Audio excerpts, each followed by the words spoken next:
necesitan una constante evaluación y seguimiento de su impacto. Compartimos también la opinión de que es necesario seguir ampliando sustancialmente la base de contribuyentes, así como seguir cerrando los resquicios que permiten prácticas de elusión y evasión de impuestos, que efectivamente los que más tienen, más paguen, pero que en concordancia con el principio de proporcionalidad, también que paguen los que nunca pagan. Las finanzas públicas deben ser entonces un instrumento sólido, diversificado, sostenible, legítimo y funcional, para que el Estado mexicano cumpla con las obligaciones sociales que establece la Constitución y genere condiciones para el crecimiento económico y la convivencia armónica de una sociedad cada vez más plural, pero también más demandante. Muchas gracias nuevamente por sus respuestas. Muchas gracias, diputada Sanjuana. Tiene ahora la palabra la diputada Lilia Aguilar Gil, de la fracción parlamentaria del Partido del Trabajo.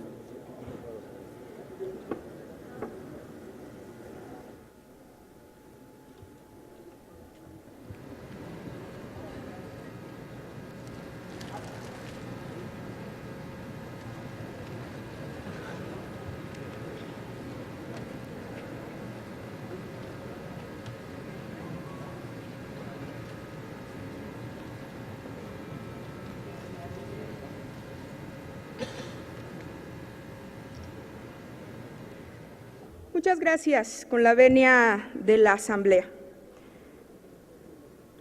Después de todo lo que hemos escuchado, solamente podríamos concluir que la posición catatónica de la economía es generalizada. Señor secretario, la administración del presidente Peña prometió un futuro próspero a cambio de un presente de precarización en el bienestar de los mexicanos. El conocido momento mexicano, sin embargo, secretario, naufragó en un 2013 de bajo crecimiento económico.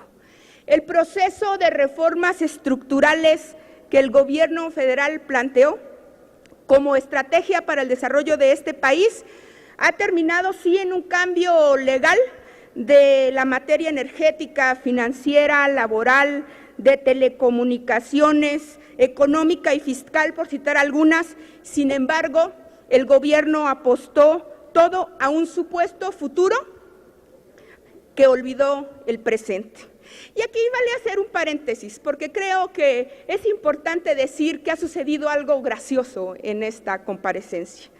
Es curioso que quienes acompañaron a este gobierno en las reformas estructurales ahora vengan a decir que no son suficientes y hasta llamar a absurdos estallidos sociales cuando ustedes avalaron este cambio institucional. Yo no sé si es un problema de Alzheimer, de demencia senil o de incongruencia política. Sin embargo, nosotros que no creímos en estas reformas, volvemos a preguntar. Usted ha dicho que el crecimiento de México está por debajo de su capacidad, secretario.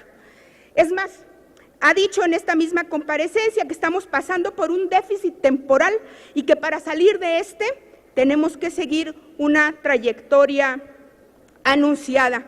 Pero déjeme entender, si el crecimiento económico del 2013 fue de solamente 1.1%, el acumulado del primer semestre del presente año apenas alcanza el 1.7%, y usted sigue insistiendo en que creceremos en un 2.7%, es decir, que usted piensa que la segunda mitad de este año la economía debería de crecer más o menos en un margen del 3.8%, que requeriría, señor secretario, que todos los sectores productivos de este país debiesen de tener un desempeño que no han alcanzado durante los 2 primeros años. Entonces la pregunta será, ¿qué es distinto? ¿Qué va a suceder diferente?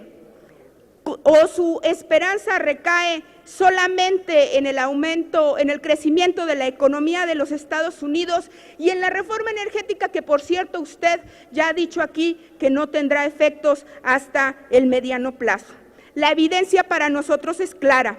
el aumento de los impuestos derivado de una nefasta reforma hacendaria exacerbó la desaceleración económica en un letargo que se ha prolongado más allá de lo que su gobierno hubiese querido y hubiese estimado. Pero usted no parece coincidir con lo que nosotros le decimos y por eso pregunto específicamente qué porcentaje del crecimiento que resta recaerá en la reforma hacendaria que usted ya ha dicho aquí que ha funcionado, qué porcentaje en la reforma energética, qué porcentaje además en la aplicación de la deuda que usted ya ha dejado claro desde esta tribuna que es un elemento para el crecimiento desde el punto de vista de su gobierno. Y lo digo muy respetuosamente porque pareciera que en este gobierno hay una política energética, hay una política de telecomunicaciones, un gran proyecto de aeropuerto que nos va a diseñar Norman Foster, que aparentemente nos va a llevar al primer mundo, pero no hay una política económica clara. Yo iría más allá, explíquenos con detalle qué es lo que le pasó a la economía mexicana. Yo le preguntaré sobre otro tema que nos interesa y nos interesa porque la gente nos lo reclama en la calle.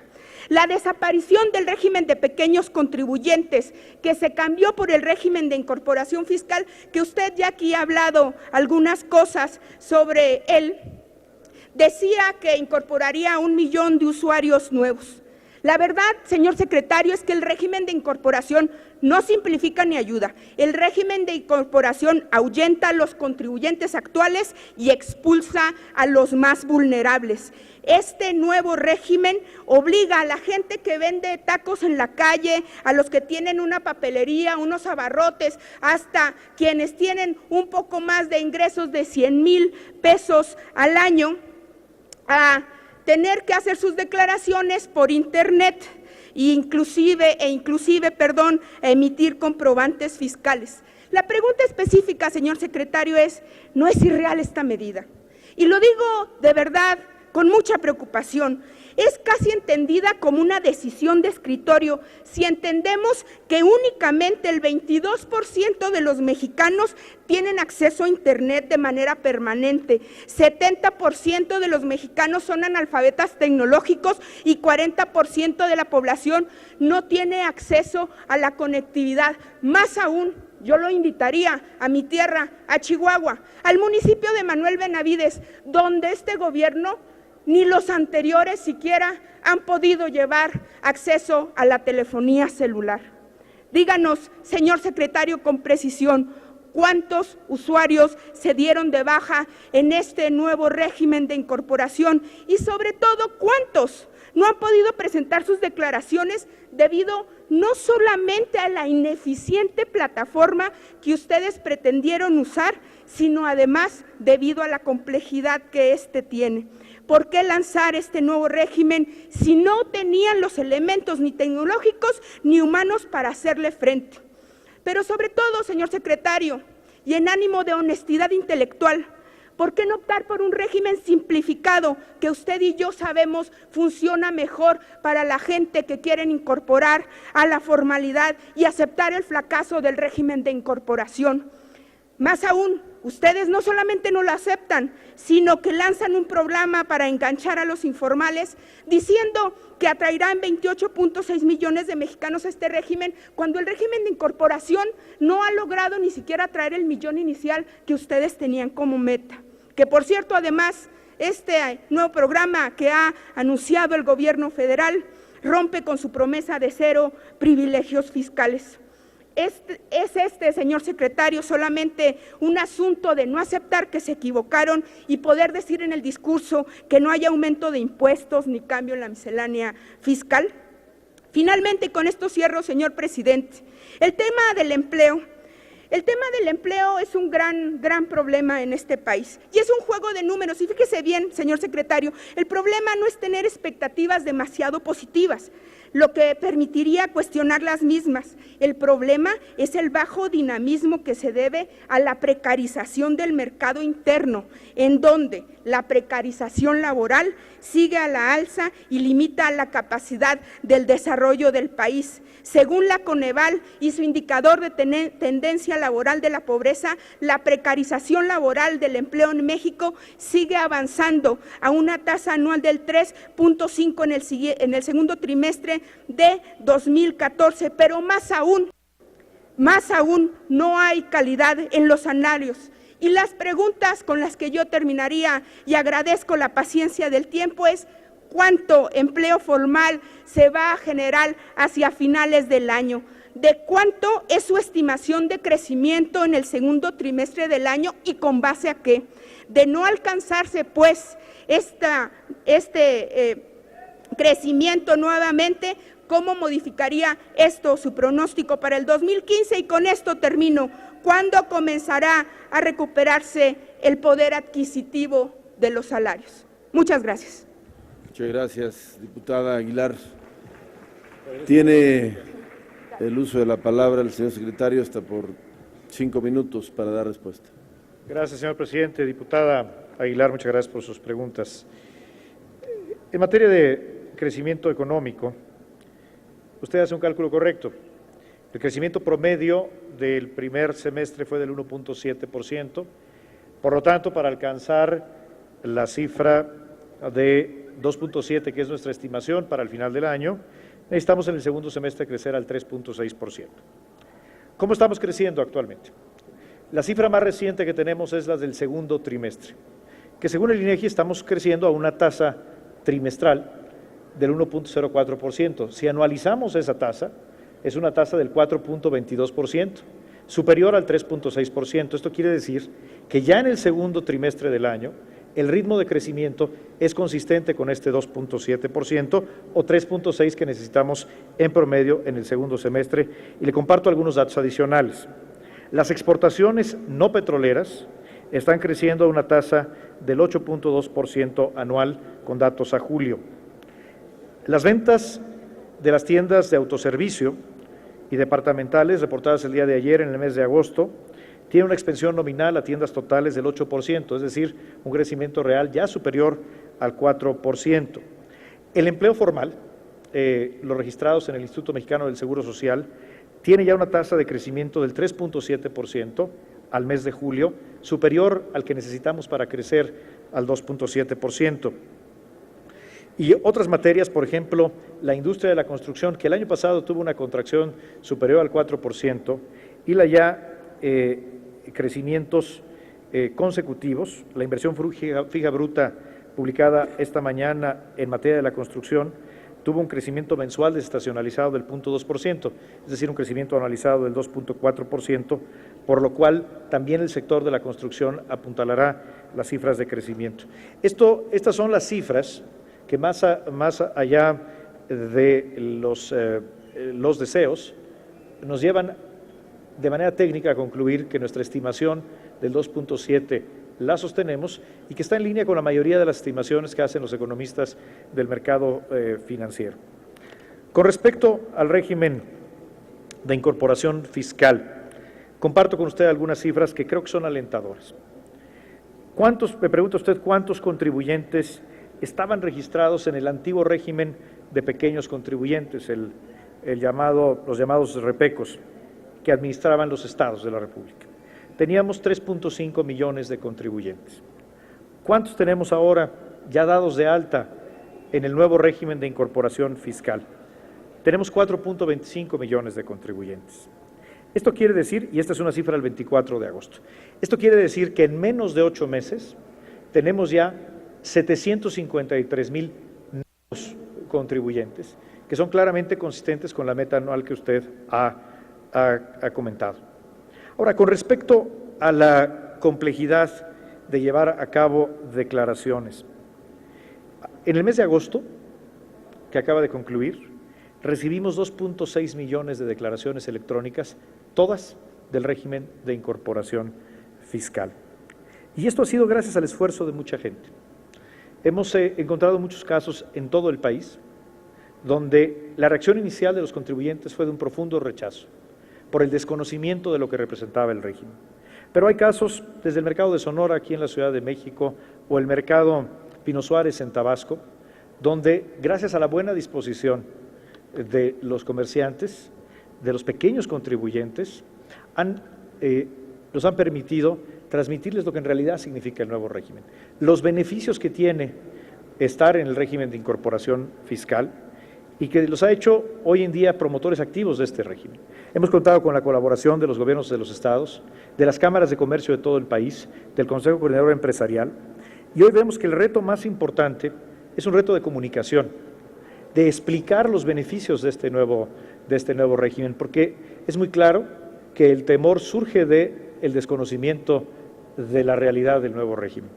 Por eso hemos iniciado una campaña de información bajo el lema Crezcamos Juntos, que anunció el presidente de la República apenas hace un par de días, y seguiremos trabajando de la mano del sector privado, de los gobiernos de los estados, en todo el país, para lograr que este nuevo régimen sea un éxito.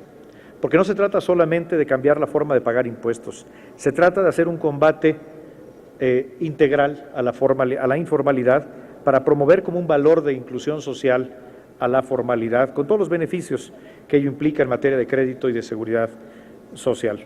Muchas gracias, señor presidente. Gracias, diputado. Muchas gracias, señor secretario.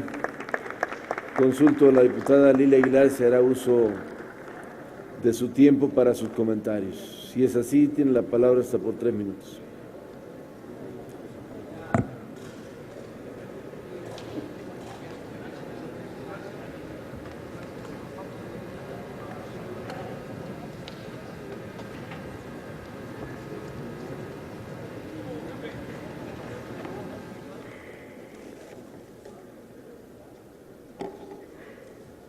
Muchas gracias, señor presidente, señor secretario, y con la venia de la Asamblea.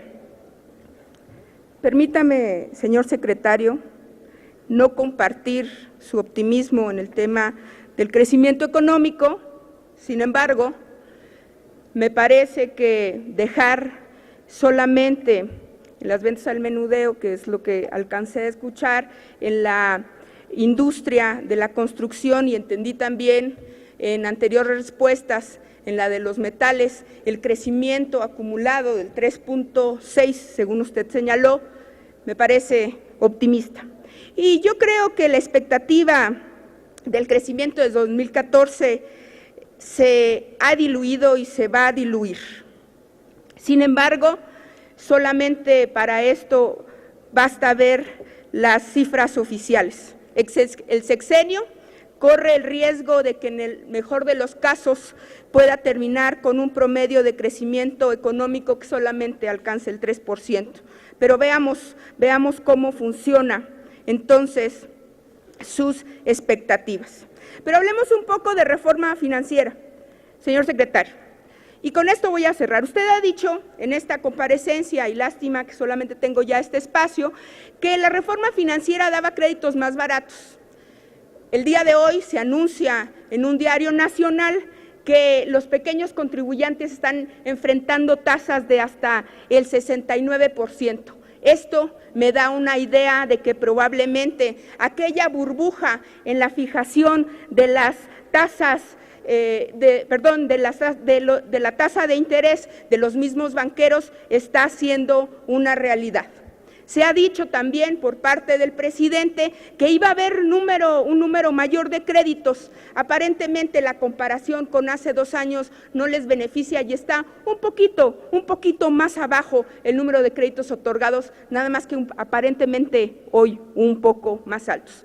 En el tema del régimen de incorporación, yo creo que esto es más que un problema de información y de miedo, secretario. Yo insisto en los datos de acceso a Internet. Insisto en el tema de la capacitación de la gente para poder hacer sus impuestos. Este gobierno y los gobiernos que de verdad tengan una visión de largo plazo deberían de optar por un régimen simplificado que ayude a las personas más vulnerables, no solamente a que ellos hagan sus impuestos, sino a que puedan entender el régimen al que se están enfrentando. Y hablemos precisamente, para cerrar, de la reforma hacendaria. El crecimiento acumulado del PIB total en los primeros 6 meses, usted lo dijo, ha sido solamente del 1.7% en el sector secundario, 1.3% en el terciario y de 1.9% en el terciario. La relevancia de lo último es que tanto la industria como los servicios, primordialmente en el mercado interno, viven una etapa de estancamiento económico que se ha prolongado casi por 2 años. Ante esto, ustedes, el gobierno, le apostaron a la reforma hacendaria. Esta reforma hacendaria que pareciera no haber tenido el efecto que ustedes quisieran y que por eso crearon este programa para darle salida al régimen de incorporación.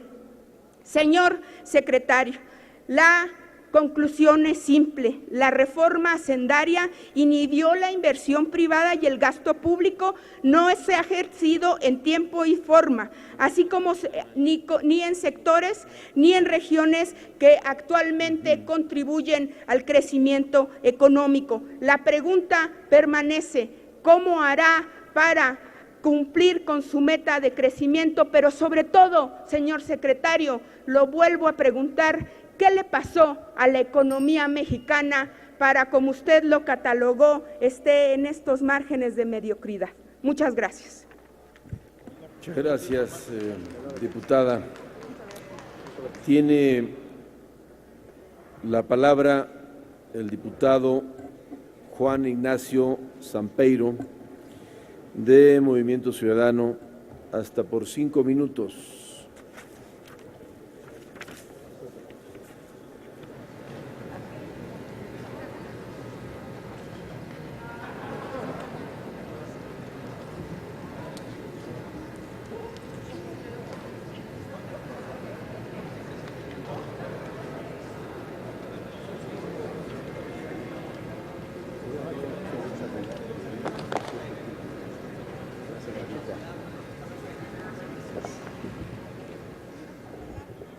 Con su venia, señor presidente, señor secretario, sea usted bienvenido.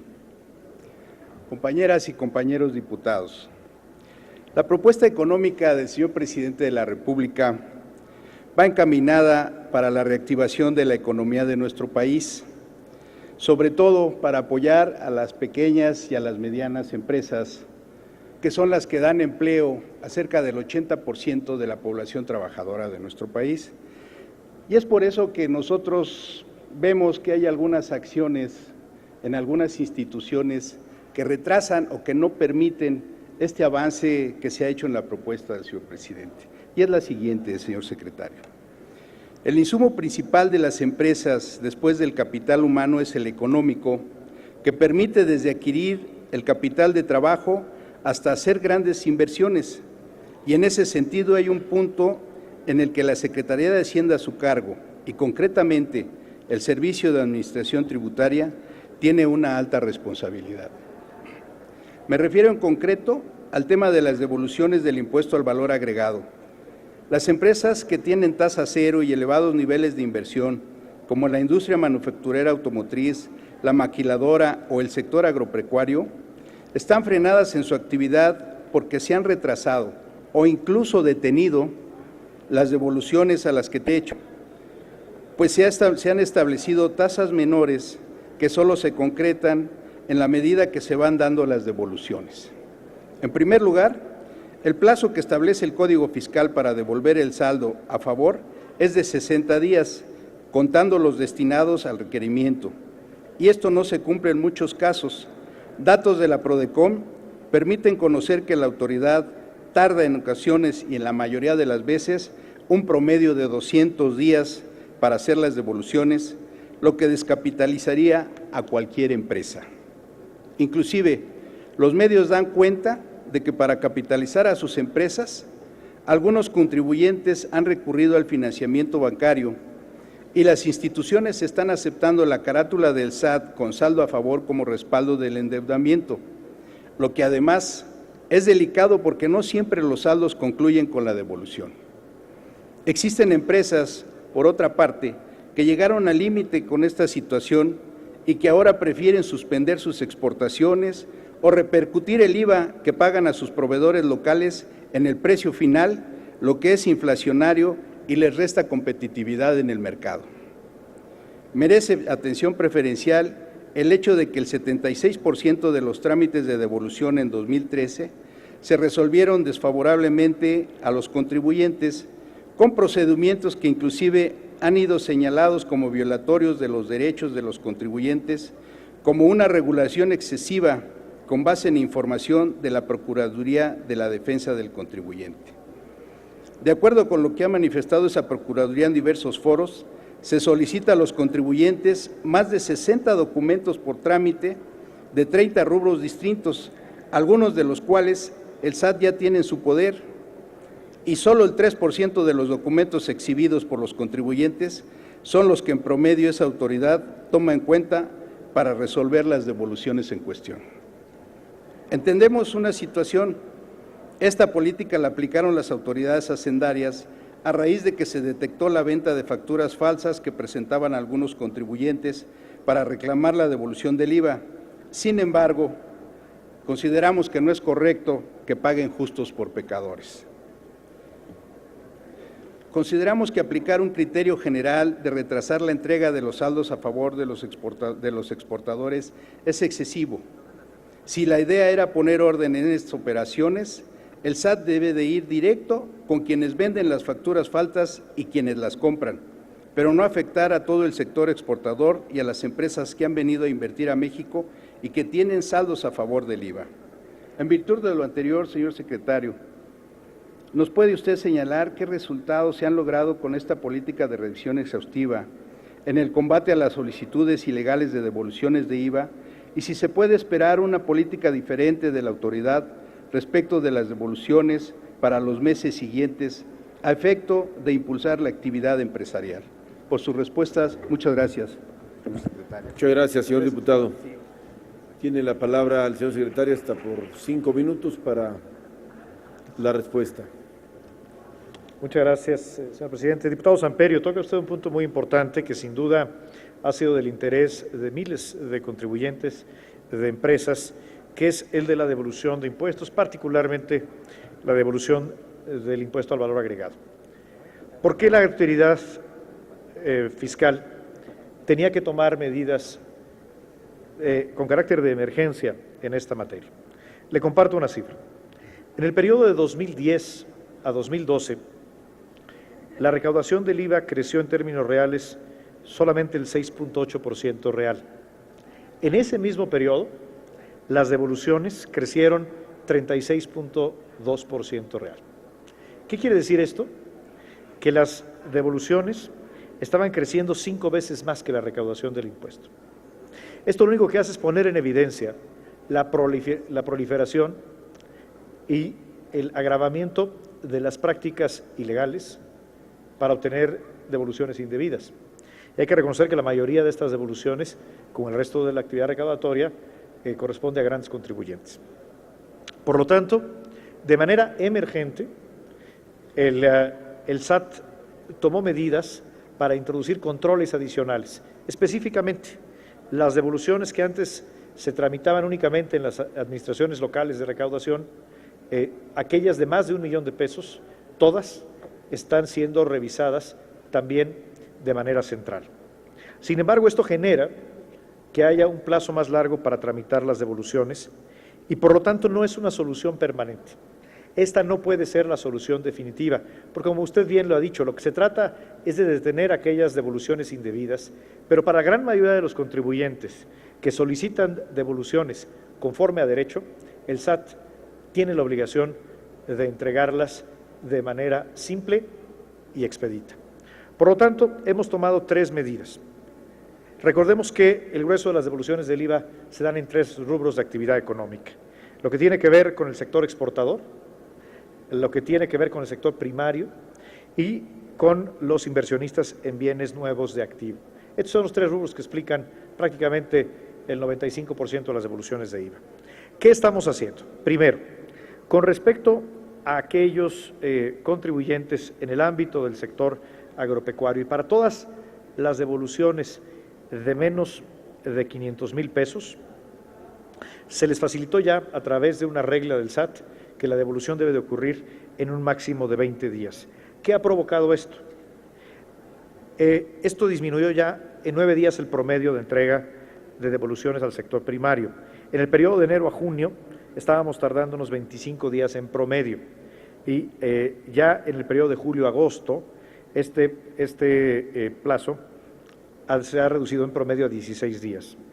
Las empresas exportadoras, tenemos un mecanismo de certificación y desde aquí quiero hacer un amplio reconocimiento a los representantes de la industria maquiladora de exportación y en general de manufacturas exportadoras, porque el procedimiento de certificación que hemos construido junto con ellos está dando resultados. Ahí el plazo de disminución, la disminución en el plazo para la devolución del IVA para las empresas que ya se han certificado disminuyó a un máximo de 20 días. El promedio que hoy tenemos es de 9.4 días entre julio y agosto. Y finalmente, para los inversionistas en bienes nuevos de activo, antes de que termine el mes emitiremos una regla que permita que aquellos que nos dan a conocer de manera anticipada, que le dan a conocer al SAT de manera anticipada el plan de inversión en activos, tengan una muy ágil devolución del IVA. Por lo tanto, este es un problema real, es un problema que no podíamos ignorar. Cuando las devoluciones estaban creciendo 5 veces más que la recaudación, quiere decir que algo estaba sucediendo mal al interior del aparato recaudatorio. Lo estamos corrigiendo, primero con una medida emergente y ahora gracias a la colaboración con la industria, con los representantes de los sectores involucrados, con reglas permanentes que nos dan sistemas más sencillos y sobre todo más rápidos. Y finalmente, preguntaba usted también, en el caso de la devolución del impuesto sobre la renta, ahí la historia es distinta.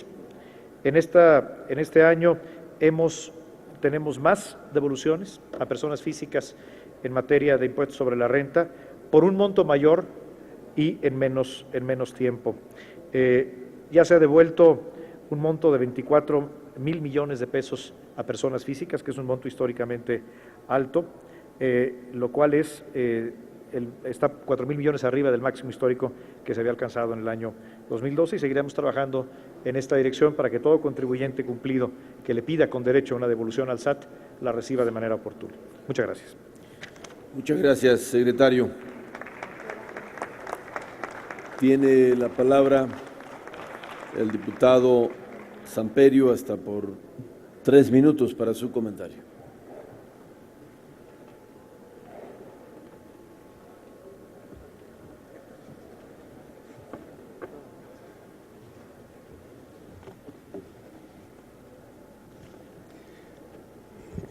Con su venia, señor presidente. Gracias, señor secretario, por sus respuestas. Entendemos que para poder combatir la evasión fiscal se requiere llevar a cabo un amplio proceso de revisión. Aprobamos que se hayan detectado casos de fraude y confiamos que se seguirán con todas las de la ley para castigar a los infractores.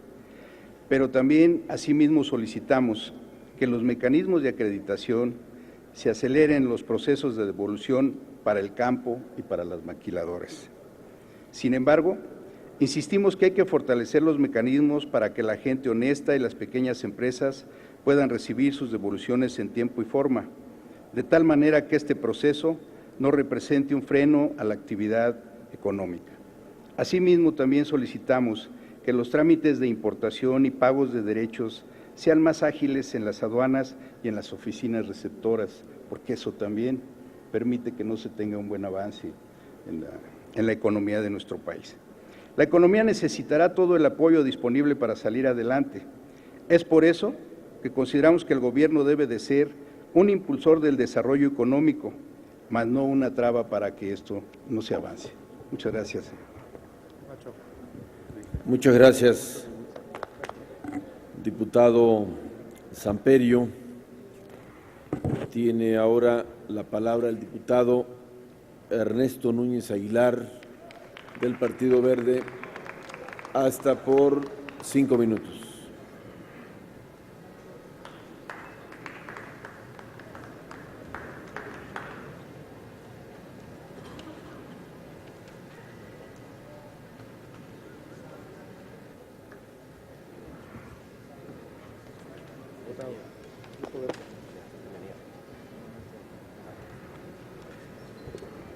Con su permiso, señor presidente, Bienvenido, señor secretario.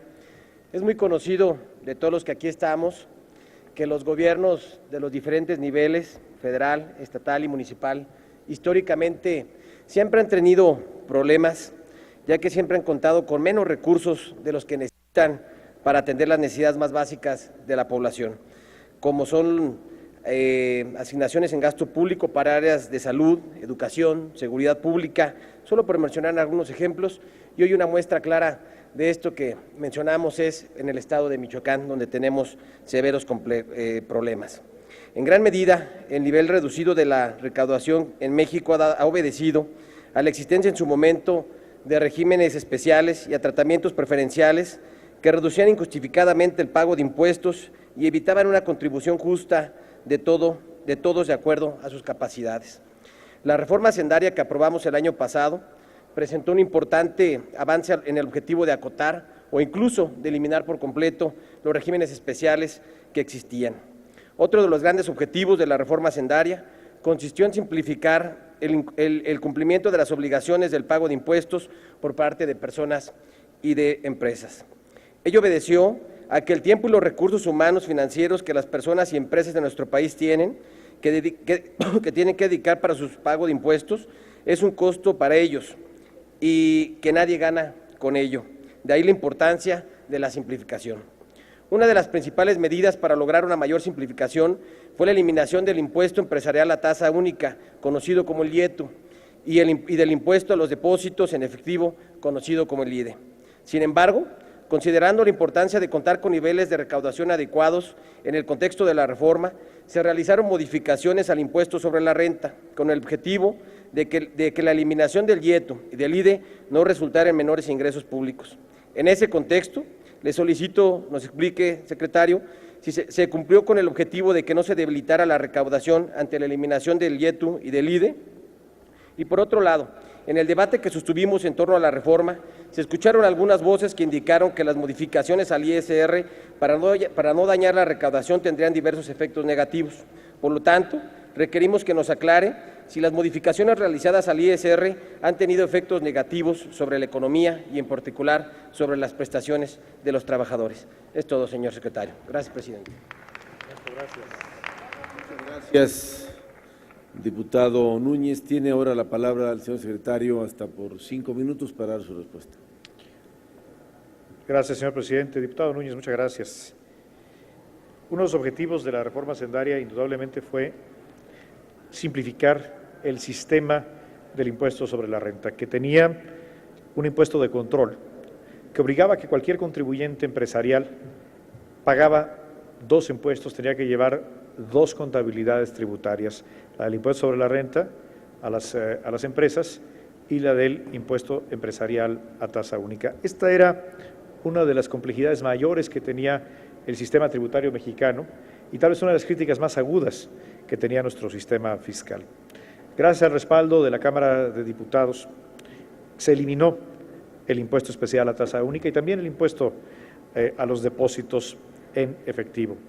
Y esto sin duda genera un régimen hoy más simple, más sencillo. Y al eliminarse el impuesto especial, el impuesto empresarial a tasa única, el famoso IETU, se pudo simplificar la base del impuesto sobre la renta, eliminando una gran cantidad de tratamientos especiales.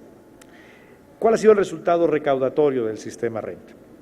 Una vez que excluimos el efecto del programa de condonación ordenado por esta Cámara de Diputados para el ejercicio del año 2013, la recaudación del sistema ISR, IETU e IDE muestra para este año, ya únicamente con un impuesto sobre la renta empresarial, un aumento en términos reales del 2.8% en el periodo de enero a julio, es decir, por encima de la tasa de crecimiento económico. Y esto se debe al dinamismo que muestra exclusivamente el impuesto sobre la renta, que ha crecido en 10.5%, también una vez que ajustamos por el efecto del programa de condonación ordenado por la Cámara de Diputados. Con respecto a las prestaciones exentas, lo que muestran los datos del empleo formal que nos arroja la encuesta nacional de ocupación y empleo es que el porcentaje de población ocupada que tenía prestaciones como salud, prestaciones de salud, aguinaldo, vacaciones, bonos y vales, que son este tipo de prestaciones, no ha disminuido, por el contrario. Por ejemplo, el porcentaje de la población ocupada que tenía acceso a bonos ha crecido, del 1.0 de la población ahora a 1.3%, o en materia de vales del 3.7 al 3.9%. Y esto tiene que ver, porque hay que recordar que el IETU no consideraba una excepción, no consideraba como deducible cualquier prestación laboral. Por lo tanto, en el caso del nuevo régimen, al ser deducible el 53% de las prestaciones exentas para los trabajadores, se tiene una deducibilidad efectiva mayor a la que existía antes con la combinación del impuesto sobre la renta y el IETU. Este ha sido un tema altamente controversial, pero los datos objetivos que nos da el INEGI y que también derivan de datos del Instituto Mexicano del Seguro Social muestran que no tenemos ni una erosión en la base recaudatoria, ni tampoco una disminución en el porcentaje de la población y de los trabajadores que reciben prestaciones. Entonces, podemos afirmar que hoy tenemos un régimen en materia de impuesto empresarial que eliminó la complejidad del IETU, que eliminó la complejidad del impuesto a los depósitos en efectivo, que está generando una mayor recaudación y que no tiene, en los hechos, en las cifras, un impacto observable sobre las prestaciones que reciben los trabajadores. Muchas gracias. Gracias, secretario. Tiene nuevamente la palabra, hasta por 3 minutos, el diputado Ernesto Núñez.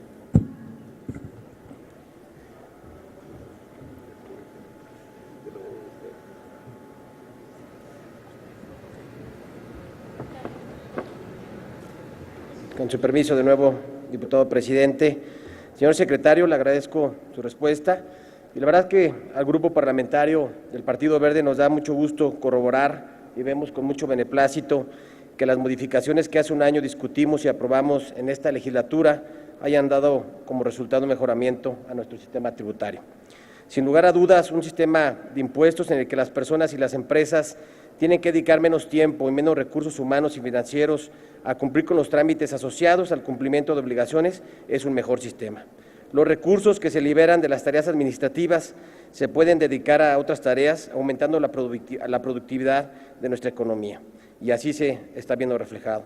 Por supuesto, ello beneficia sobre todo a las empresas de menor tamaño, que son las que enfrentan mayores dificultades para cumplir y las que cuentan con menos recursos para ello.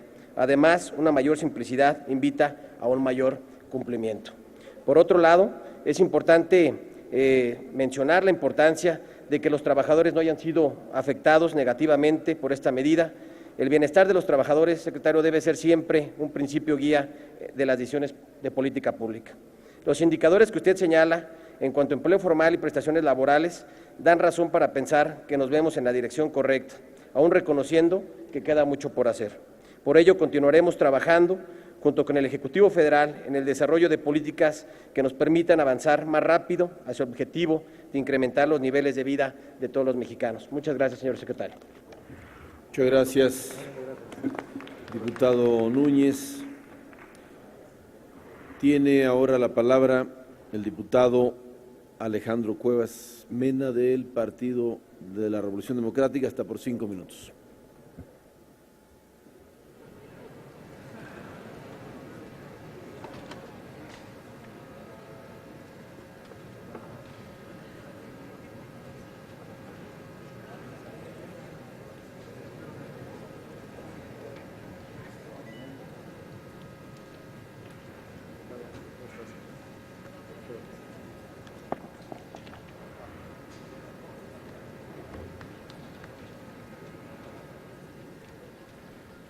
Buenas tardes, compañeros diputados, diputadas.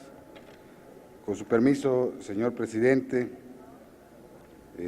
antes que nada darle la bienvenida, señor secretario, y su disposición para aclarar algunas dudas sobre la situación de la Hacienda Pública de México, cuyo desempeño, debemos decirlo, no ha sido del todo satisfactorio y seguimos en la expectativa de observar mejores resultados. Como es de su conocimiento, señor secretario, durante el periodo que hoy estamos analizando, los ingresos petroleros del país continúan disminuyendo en detrimento de las finanzas públicas. De conformidad con cifras del propio Pemex, la producción de petróleo ha caído más del 25% en los últimos 10 años. Y asumo, ya se lo habrán informado por su equipo, que nuestra producción de petróleo se encuentra en el nivel más bajo desde 2014. Esta situación es sumamente preocupante, dado que aprobaron una reforma energética, a pesar de que fuimos muchos los que nos oponíamos y nos seguimos oponiendo, a esta medida con la que supuestamente se iban a recuperar los niveles de producción petrolera en México y que se ha dicho de forma reiterada iba a generar beneficios para las familias mexicanas. Por eso nosotros vamos por la consulta popular para revertir esta reforma. Consideramos que ante esta caída, lejos de poner a competir a Pemex, deberíamos de invertir en su sano desarrollo para recuperar la producción y por ende los ingresos de las familias mexicanas. Aún más grave es el hecho de que, de acuerdo con las propias estimaciones de la dependencia que usted dirige, terminaremos el año con una producción de apenas 2.35 millones de barriles diarios, o sea, 200,000 barriles menos de lo que se había propuesto originalmente. Señor secretario, esta situación es insostenible. Además, ahora los mexicanos y las mexicanas tendremos que observar cómo nuestra escasa renta petrolera es apropiada por las empresas transnacionales extranjeras con el beneplácito del gobierno federal. Esto solamente complica todavía más el golpe que están sufriendo las arcas del país. Finalmente, al analizar el proyecto de presupuesto para 2015, en el PRD hemos identificado un aumento notable en el presupuesto asignado a la Secretaría de Energía. En medio de esta escasez de recursos y ante un desempeño limitado de la política energética del país, este aumento en el presupuesto para la Secretaría de Energía merece nuestra atención. Doctor Videgaray, el resultado que nosotros vemos y del que también se ha percatado su equipo por lo que se aprecia en el paquete económico que usted presentó el viernes pasado, es que los ingresos petroleros del país continúan disminuyendo y continuarán su caída el próximo año. Ante esta realidad, vemos que una de las principales fuentes de recursos públicos del país se está agotando. Por ello, señor secretario, queremos que nos explique, no solo a nosotros los diputados del PRD, sino a todos los mexicanos, qué medidas piensa llevar a cabo el gobierno federal para sanear esta grave pérdida de recursos públicos. ¿Podría usted explicarnos cómo se subsanará esta vulnerabilidad fiscal que ha resultado de la caída de la producción petrolera? ¿Cómo se va a fortalecer a Pemex para que no entre en desventaja con las empresas particulares extranjeras? ¿Cómo se van a proteger los recursos petroleros de los mexicanos y las mexicanas, los cuales habían sido propiedad de la nación desde 1938 y que hoy, con la reforma energética, se vulneran? ¿A qué se debe dicho incremento en el presupuesto de la Secretaría de Energía? Por último, quisiera hacerle dos preguntas más. Señor secretario, la reforma hacendaria y fiscal le permite al gobierno contar con mayores ingresos de lo programado. Por lo tanto, debería haber también menos deuda. En la reforma hacendaria, el PRD impulsó un esquema de progresividad para que paguen más quienes más ganan. Por lo tanto, ¿no cree usted que debe ser este el momento de la reivindicación de la Secretaría de Hacienda y Crédito Público para que en realidad paguen más impuestos las 400 grandes empresas del país que no pagan impuestos o pagan muy poco, y acabar con los regímenes especiales por los que un trabajador común y corriente paga más que estas empresas?